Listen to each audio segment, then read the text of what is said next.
سلام رفقای گل، حالتون چطوره؟ سال نوتون مبارک. ببینید دیگه وقتشه بزنید واسه هدف و آرزوهاتون. اگه میخوای بدن رو بسازی، یوتیوب رو شروع کنی، مهارت جدید یاد بگیری، الان دیگه وقتشه. دوست دارم عید سال 405 ببینم یه کامنت میذاری که داش پوریا امسال به یکی از هدفهای مهم زندگیم رسیدم. زندگی کوتاه، وقتمونم کمه. هر چی زودتر شروع کنی زودتر تبدیل به اون آدمی میشی که آرزوشو داری. خب بریم سراغ ویدیوی امروز که توش مستر بیست ما رو میبره به 5 تا از خطرناکترین و مرگبارترین جاهای دنیا. دوبلشو هم براتون جذاب کردیم. بریم با هم ویدیو رو ببینیم. من الان وسط جزیره مارا هستم و قراره به کلی مکان مرگبار دیگه هم بریم، مثل بالا رفتن از یه آبشار یخزده. به خدا الان میافتم غلط کردم. رانندگی تو جاده‌ای که هزاران نفر توش مردن. فقط چند سانتی متر با دره فاصله داریم. شنا کردن با کوسه ها بدون محافظ و کلی مکان مرگبار دیگه. و تو این قفس هم شروع می‌کنیم وسط آفریقا، جایی که کرگدن‌ها، شیرا، یوزپلنگا و جونورای دیگه میتونن خیلی راحت بکشنمون. چرا آخه؟ چون داریم به مکانای مرگبار سر میزنیم دیگه. آقا شیرا اومد. آقای خدا جون. واسه اینکه مطمئن بشیم شیرا میان سراغمون براشون گوشت آوردم. میچینیمشون دور تا دور قفس. داداش انگار کمر بستی بکشیم. چیزی که این مکانو واقعا خطرناک میکنه اینه که وقتی خورشید میره پایین و ما توانایی دیدن رو از دست میدیم، این حیوونا هنوز دارنش. جیمی، 2 تا شیر اومدن بالا سرمون. صدای چی بود؟ کرگدن اونجا؟ فکر نکن. خیلی گندن. انگار شبا فعال دارن میشن. الان دور تا دورمون پر شیره. قشنگ بیخ گوشمونن. یا خدا. سرزده تو چشام. داره میاد. حاجی من خودم خراب کردم. نه.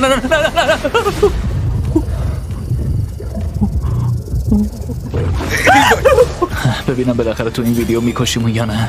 ببینیم چی میشه، چون مکانای بعدی که تو این ویدیو بهشون سر میذاریم هر کدوم از قبلی مرگبارتر و مرگبارتره، تا در نهایت به جزیره‌ای برسیم که پر از مارای سمیه. فعلا باید بریم یخنوردی روی این آبشار بزرگ و خفن و مرگبار.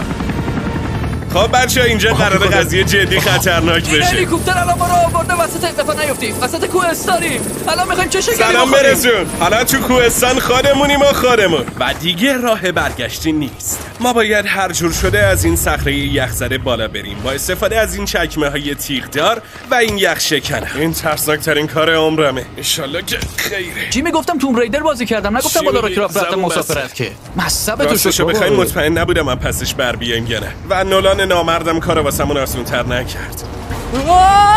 چی شد؟ بچه‌ها صبر کنید. من دیگه نیستم.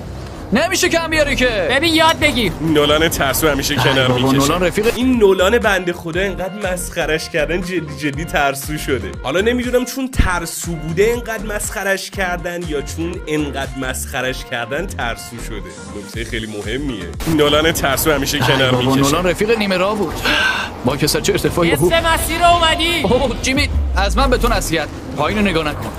اصلا آخ پام دارم میافتم. یالا را کرافت نزدیک بود بیافتی. آره ای وای. دارم قله رو میبینم. این ترسناکترین کار عمرمه. باید تا آخرش بریم. ارتفاع نشون بده. دیگه راه برگشتی نیست، باید ادامه بدیم.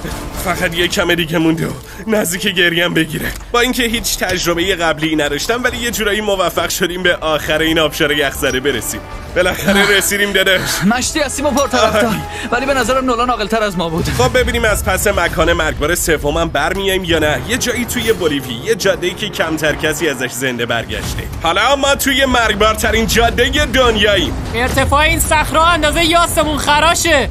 آقا دکمه غلط کردن نداره؟ تو این جاده انقدر حوادث مرگبار بود که 10 سال پیش کلن بستنش. هر سال حدوداً 300 نفر توی این جاده جونشون از دست میدادن. ولی تونستیم از دولت یه مجوز اختصاصی بگیریم. والا کی از پول بعدش میاد؟ چیزی نمیشه. من که شک دارم.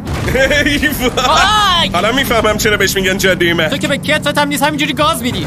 اگه جون تو دسته من بود خوشت میومد یا بگم او؟ فعلا که جون تو دسته منه. فرمون خود به خود اینوری میشه. بگیرش جون مادره. داداش فقط 10 سال با سقوط مرگبار فاصله داری. میخوای لبه فاصله بگیری؟ جیمی گفتم جون مادرت یواشتر برو. زندگیم داره جلو چشام رد میشه. اگه فکر میکنید اون خطرناک بود، باید بگم تازه داریم به اولین از 3 تا از خطرناکترین جایی این جاده میرسیم. اینجا دیگه جاده جدی باریک میشه. دیگه اینجا رو باید خیلی مواظب بود. وای خدا جون. اینجا تایرای ماشین علنا میره رو هوا. میبینی اونجا؟ وای ارتفاع باش.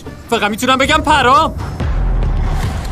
نولان میشه یه دست فرمون بدی؟ آره داداش، خودم از این ماشین پیاده شم. حاجی یا خدا، ببینید چه شیب تندی داره. چه دره‌ایه اینجا، قشنگ آبشارم داره. یه دست فرمون بده بریم. باشه. حاجی این چه وضعیتیه؟ قشنگ کنار پرتگاه هستیم. تایرات فقط چند ساعت با این دره عمیق فاصله دارن. عجب وضعیتی. مواظب باش، اینجا هم شیب دارم سره. بیا نولان چه وضع دست فرمون دادنه؟ والا الان بیشتر تلاشم اینم ماشین فرار کنم، خیلی نمیتونم دست فرمون بدم. سوار شو بابا، به هیچ دردی نخوردی. باشه. تو هم بپر بالا تا بریم. نولان الان میدونی چی باعث میشه بیشتر خوش بگذره؟ چی؟ این مستر بیست شکلای بادام زمینی جدیده. میخوای بگی اگه یکم ماشین آرومتر برونی؟ نه. اینقدر هوا مه شده که درست نمیتونم ببینم. یه جاهایی هم جادهش تقریبا نرماله، اما به خاطر تغییر سریع آب و هوایی مه غلیظ میتونه خطر مرگو بیشتر کنه. داداش شلش کن رسیدیم به لبه، نگه دار ماشینو. دست فرمونو داشتی؟ نه والا فقط یه ذره مونده بود، هم خودتو به چخ بدی هم ما رو. لبه هستی. خب بذار با این سرعت بریم. اینجوری خوبه؟ از لبه فاصله بگی. سره چی بود؟ هنوز زیادی نزدیکی جیمی. ما چند تا ایده مختلف رو با هم قاطی کردیم و به این شکلاتای جدید رسیدیم. تو این شکلات‌ها ما کره بادام زمینی و مستقیم از تو شیشه ریختیم تو اینا. نگاه کن خدایی چه پر و پیمونه. اینا عالیان. این یکی خدایی نزدیک. تازه شکلات فیستبلز هم توشه که اگه نمیدونید ما تو کمپانیمون به همه دستمزدای منصفانه میدیم. اینجوری ما سعی میکنیم که بچهای کار زندگی بهتری داشته باشن. اینجاش خیلی پردسنتاسه. این کارو هیچ کدوم از شرکت‌های شکلات نمیکنن. نولان چیه؟ میشه بری چک کنی ببینی این پله که مال 10 سال پیش سالمه؟ باشه. میخوام اگه یه وقت پله قرار بود بریزه من روش نباشم. نولان پله چطوره؟ بیام یا نه؟ آره خوبه. انقدر دستمزد کارگرای شکلات کمه که اون از بچهای کار استفاده میکنن. بیشتر از 1 میلیون کودک کار تو مزارع آفریقای غربی دارن کار میکنن. پس با خرید اینا نه تنها یه چیز خوشمزه گیرتون میاد، بلکه کمک میکنید کودک کاری از بین بره. لطفاً به کارگرا حقوق کافی بدین تا بچه‌ها مجبور نباشن کار کنن. آره بچه‌ها، بزرگترین مزارع درخت کاکائو تو آفریقای غربیه. یعنی اکثر شکلات دنیا اونجا تولید میشه، از جمله همین شکلات‌های مستر بیست. و اونجا انقدر دستمزدای کمی میدن و کار نیست که حتی کارگرا مجبورن بچه‌هاشون هم بیارن اونجا و با دستمزدای خیلی پایین کار کنن. مردم به خود جیمی هم میگفتن تو هم پس داری بردهداری میکنی دیگه، با این وضعیت تو هم شکلاتاتو داری اینجوری تولید میکنی. مستر بیست هم تصمیم گرفت که دستمزد کارگرای مزارعش رو به قدری زیاد کنه که دیگه مجبور نباشن بچه‌هاشون رو بیارن سر کار. و حتی چند تا مدرسه واسه بچه‌ها ساخته اونجا و تو مدارس بهشون تغذیه میده، چون اونجا حالا بالاخره نمیدونم چه جوریه، گرسنگی هست و اینا. این که تو مدارس تغذیه بدن و بچه‌ها بدونن که شکمشون سیر میشه، باعث میشه تمایلشون به مدرسه رفتن بیشتر بشه. لطفاً به کارگرا حقوق کافی بدین تا بچه‌ها مجبور نباشن کار کنن. آروم باش. خب اینم از جاده مرگ. روی زمین که بقا پیدا کردیم، ولی تو چالش بعدی کارل و نولان میرن وسط اقیانوس پیش کوسه ها.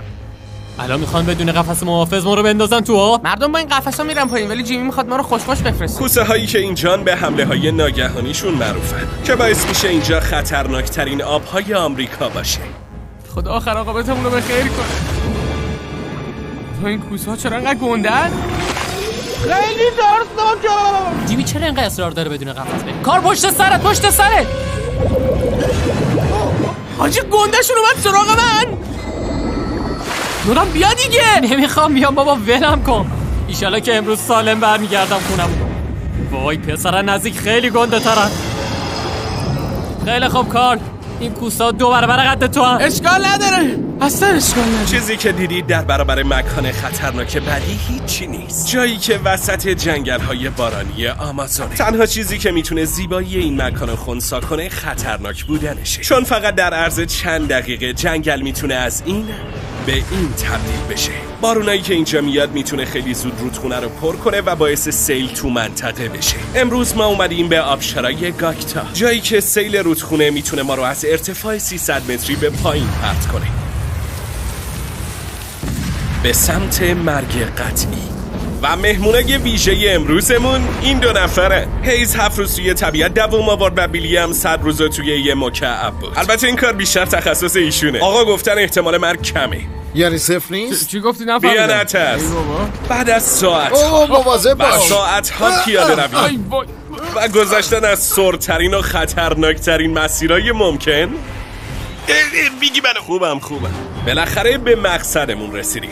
درست اونجا یه آبشار گنده است. اگه سر بخوری قشنگ کارت تمومه. با کمک راهنمامون تونستیم از رودخونه به سلامت رد شیم. من نگاه. و بعدش هم با چند تا تناب مطمئن شدیم که نزدیک شدن به لبه آبشار برامون امن باشه. داداش منظرش چجوری است؟ وای چه منظره قشنگی داره. همونطور که قبلا گفتم این منطقه خیلی سریع میتونه از یک جنگل زیبا به یه جنگل مرگبار تبدیل بشه. یه بارون شدید شروع شد. واسه همینه که به اینجا میگن یکی از خطرناکترین جاهای دنیا. این آبشار داره هی خروشان تر میشه و کل مسیر رو آب میگیره. الان وسط جنگلای آمازونی مدارش سیل میاد. باید هر چه زودتر بزنیم به چاه. نمیشه با تناب از آبشار بریم پایین؟ نمیشه جیمی، اصلا فکر خوبی نیست. خب چه فرقی داره؟ مگه قرار نیست تو جنگل گیر بیافتیم؟ سمت جیمی داره یه عالمه گلولای میاد، خیلی زیاده. همه دارن میگن بابا وضعیت خطرناکه، بعد جیمی اصرار داره که ویدیو رو بگیره. حالا مصمم بودن خوبه داداش، این با همین مصمم بودنش هم سرویس به اینجا رسیده. ولی وقتی همه متخصصین بقا میگن بابا باید بزنیم به چاک، شل کن دیگه داداش. سمت جیمی داره یه عالمه گلولای میاد، خیلی زیاده. تازه هر لحظه ممکنه بهمون سائقه بزنه. ما نمیخوایم اینجا بمیریم جیمی. که اینطور ویدیو یوتیوبمون که به عملیات نجات تبدیل شد و تنها راه برگشتمون هم همون راه سر و پر از گلولایی بود که ازش اومدیم بالا. با این تفاوت که این دفعه سیل کل مسیر رو برداشته. همونطور که میبینید سیل رودخونه زیادی خروشانه. ما مجبوریم با کمک تناب از رودخونه رد بشیم. برگشتمون یه چند ساعتی طول میکشه. یادتونه با خنده داشتم از اینجا رد میشدم؟ دیگه قضیه خنده‌دار نیست. بیشتر ترسناک شده. تو این آب خیس نشم خودمو خیس میکنم. اگه بیافتم فاصله‌ای با آبشار ندارم. این فشار آب با هیچ کی شوخی نداره. واقعا میگم.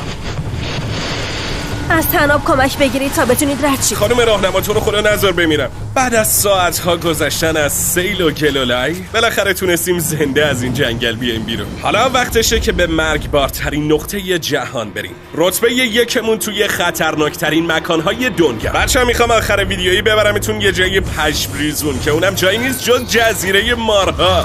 چرا میخوای ببریم اون یه جزیره که پر از ماشینای کش داره؟ سلام برزون.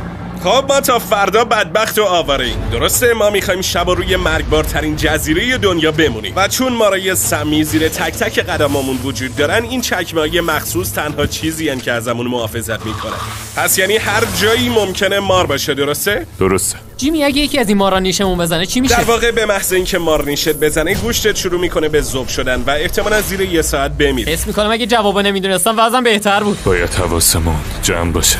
یه جورایی به عنوان یه جزیره مرگبار یکم زیادی خوشگله.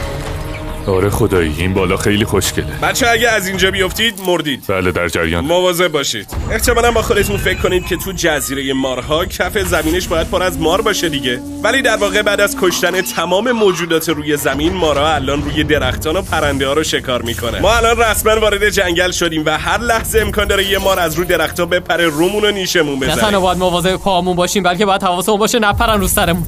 خیلی وضع عجیبیه. ای وای یکیشون اینجاست، قشنگ کنار صورتم بود.